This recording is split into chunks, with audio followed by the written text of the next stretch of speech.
ikaw ay hinga ng payo ng DOJ o ng committee kung paano natin masusugpo ang droga sa NBP, anong payong ibibigay mo? Short term, sir, or long term solution, sir? Both. Katulad po na nabanggit ko kanina, kailangan po natin ng bagong facility and good governance. Kasi po, in comparison dun sa pinanggalingan ko, sa maximum security compound, na kung saan parang isang warehouse, ang isang dormitory, wherein mahihirapan talaga magbantay ang guards. Compare dito sa Building 14, meron po kaming kanya-kanyang selda. So, yung mismong dahilan kung bakit kailangan magbenta ng droga, mawawala kasi hindi nyo na kailangan mag-provide ng para sa sarili nyo. And of course, cellphone, kailangan talaga mawala. Short term yan, long term. Yun po, yung facility. Kailangan. Of course, yes, sir. At yun lang, tanggalin ang cellphone at ang short term mo. Tapos ang long term mo, facility. Wala nang iba. Okay. So, Mr. Chairman, hindi na po ako, tapos na po ang mga tanong ko. Gusto ko lang na kayo na po magdesisyon kung dapat po tayo magkaroon ng executive session para makuha po natin ang impormasyon doon sa agent na humingi siya ng permiso para makausap sila Vicente C. at sila Attorney Raymond Fortun sa NBI compound. Maraming salamat, Mr. Chairman. Siguro po wala na tayong oras doon, Your Honor. This will be our last hearing for this particular House resolution. But tulad na sinabi ko, we will download this to our subcommittee and or other committees which may have the time to really dig deeper into this. No? So don't you worry, we will still cover this, except that for purposes of coming up with the report, I think this committee has heard enough with respect to this legislative inquiry on House Resolution 105. Okay, so we will now, you have ilang pang minutes doon? Si Rani Abu is Deputy Speaker Abu, nandiyan ba? Seth Halosos, are you here? Wala, no? Sa Mikey Romero, nandiyan ba? So, wala. Congressman Ong, are you here? Wala. Congressman Alvarado, but he waived in favor of Congressman Acop, so we will give you another crack at this. But before that, no, yung mga hindi pa nakakapagsalita, sandali, Congressman Noel, Congressman Ferrer, Sarmiento de Vera, are you here? Wala pa, no? Chanco, si Bueg gave his time to Congressman Ace, and so is Ricky Sandoval.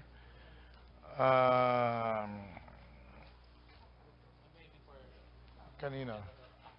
General Acop, okay, ang dami mo na. But so siguro si Congressman Uaminal wala pa, so we'll give you the floor now, Vice Chairman Henry Uaminal. Thank you very much, Mr. Chair. My first question is addressed to Mr. Renante Diaz. Mr. Diaz, in your affidavit, you say that you are the talent manager of Mr. Colango. Am I right? Yes, Your Honor. And as a talent manager, can you recall there was a time that you called Secretary de Lima through the telephone number through Mr. Joel Sanchez? I was there, Your Honor, pero narinig ko lang yung usapan. Who dialed the number of Secretary de Lima through Mr. Joel Sanchez? The phone was handed to Colango and then dinictate ni Junel Sanchez yung number, Your Honor.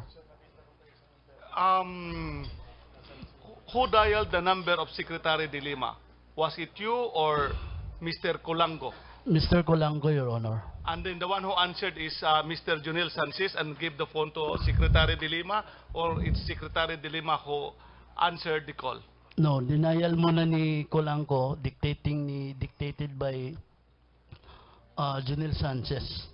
And then sabi niya, ikaw muna kung mausap kasi nakakaya, siyempre secretary. Nadidiretso siya, hindi pa naman siya kilala.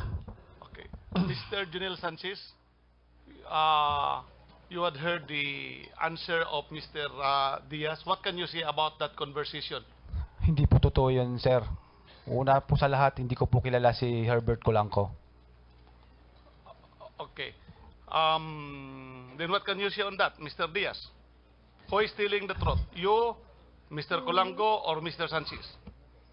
Alam niyo po, Your Honor, andito po tayo para sabihin ang katotohanan. Siya po nagsisinungaling. Okay.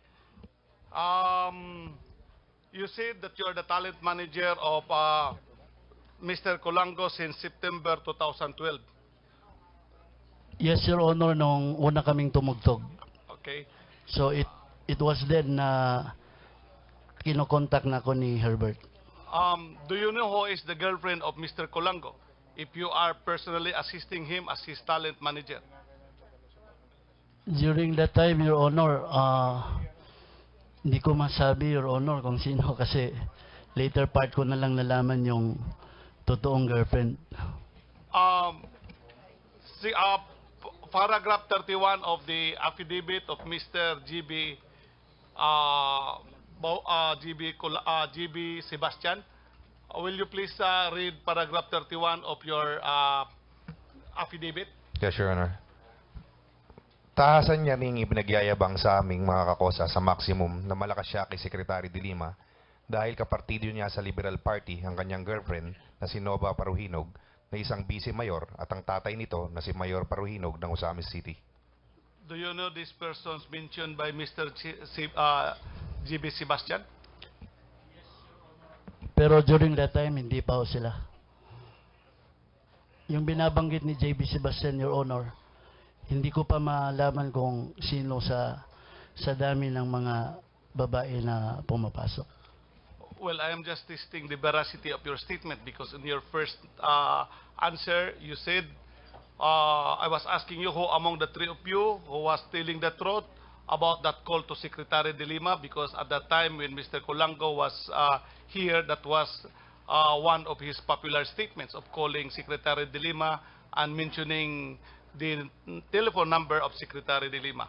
Now, May I just interrupt? Just to give this announcement,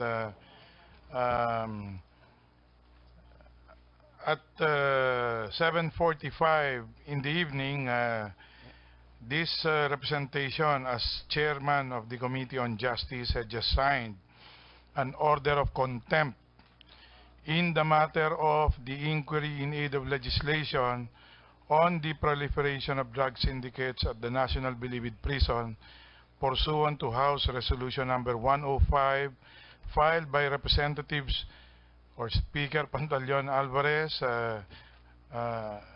Rodolfo Fariñas, Reneo Abu, John Michael Duavit, Romeo Acop, Carlo Alexi Nograles, Danilo Suarez, Jerry Treñas, Abraham Tolentino, Doyce Iliacion, and Eric M. Martinez.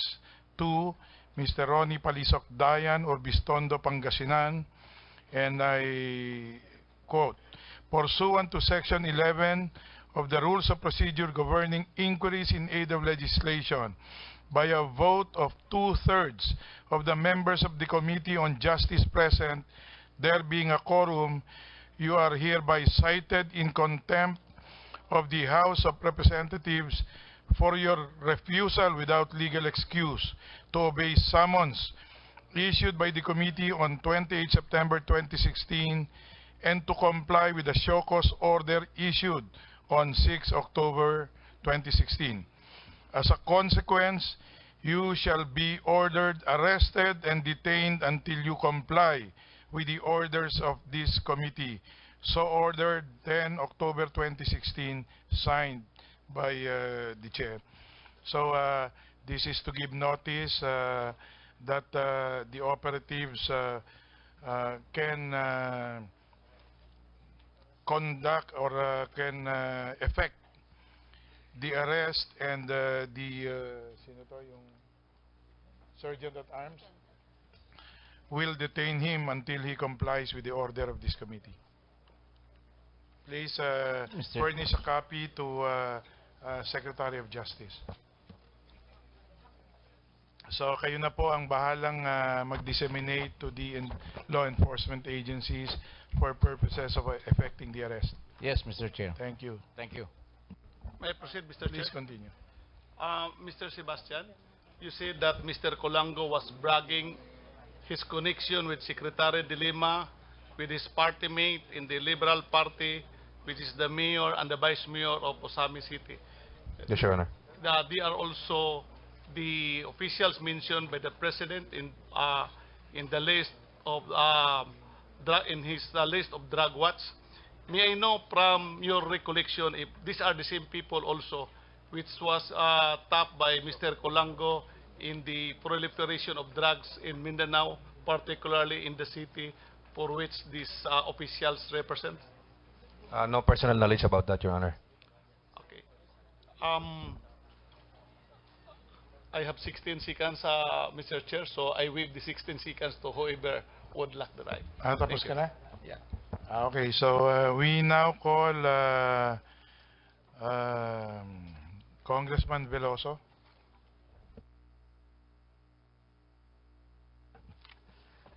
Salamat po. My first question or series of questions are to JB Sebastian. Yes, Your Honor. JB, may asawa ka. Yes, Your Honor. Mahal mo ang asawa mo. Mahal na mahal po. Hindi mo ipagpapalit ng pera Hindi po. kahit ng buhay mo doon sa loob. Hindi po. Kahit parang paraiso. Mas masarap po ang buhay ko sa labas, Your Honor. With your wife. Yes, Your Honor. May anak ka. 4 po, Your Honor. Ilan? 4 po. 4? Yes, Your Honor. Okay. Ganito ang legal setup. You are already protected by the immunity given you. Yes, I know, Your Honor. Alam mo yun. Yes, Your Honor. Okay. Hindi ka makakalabas dahil nasa kulungan ka because of your previous conviction. Yes, Your Honor. Ano yon? At ilang kaso? 2 counts of kidnapping for ransom, carnapping, and hijacking. Okay. Halimbawa, Sentence, Your Honor. Sentence. yeah, 2 counts of conviction. reclusion perpetua, 17 to 21 years and 12 to 14 years, Your Honor. Well, anyway, final judgment yon. Yes, Your Honor. Halimbawa, gagamitin ka ng gobyerno. Kasi napakagaling mo eh. Thank you, Your Honor. Gagamitin ka ng gobyerno para sugpuin itong pagbebenta ng droga both in and out of New Bilibid Prison. Papayag ka. Of course, Your Honor. Pero this time, sunog na ako eh. I'm not sure kung magiging effective pa ako. Eh kahit si Satanas, pwedeng kunin ng presidente, malutas lang itong problema ng droga eh. Naintindihan mo yon? Yes, Your Honor. I will be glad, Your Honor. Okay. Halimbawa, bibigyan ka ng amnesty. Together with other drug lords. Together with other witnesses na nagbigay ng totoong testimonies. On the condition na hindi sila magsisinungaling. Okay? Yes, Your Honor. So, you still have a chance to enjoy life outside NBP. Yes, Your Honor, of course. Okay. But, ang magiging problema mo dito is yung conditional na immunity mo. Alam mo kung anong kondisyon yon, di ba? Yes, Your Honor. Na magsasabi ka ng Yes, Your totoo. Honor. Yes, Your Honor. Pawang totoo at walang iba kung hindi totoo. Yes, Your Honor. Ang isang boteng tubig, pag binawasan ng kalahati, hindi na isang bote, di ba? Yes, Your Honor. Pag nagsabi ka ng kahit kaunting kasinungalingan, hindi na totoo ang lahat ng sinasabi mo dito. Yes, Your Honor. Okay. Nagkakaintindihan tayo. doon. Nagkakaintindihan po. Magaling ka mag-English, di ba? Nakakachamba lang po minsan. Hindi tsamba yun. Magaling.